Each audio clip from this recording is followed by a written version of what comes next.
بچه‌م کی زور است؟ من یا تو؟ من زور هستم پدر. بچه جانم من زور هستم یا تو؟ من زور هستم پدر.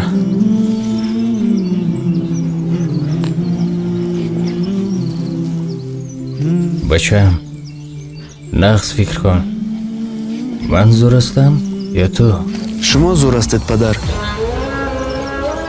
تو وقتی دست شما در کتف من بود من زور بودم، چون دست خود را گرفتید. من به شما هیچ هستم پدر.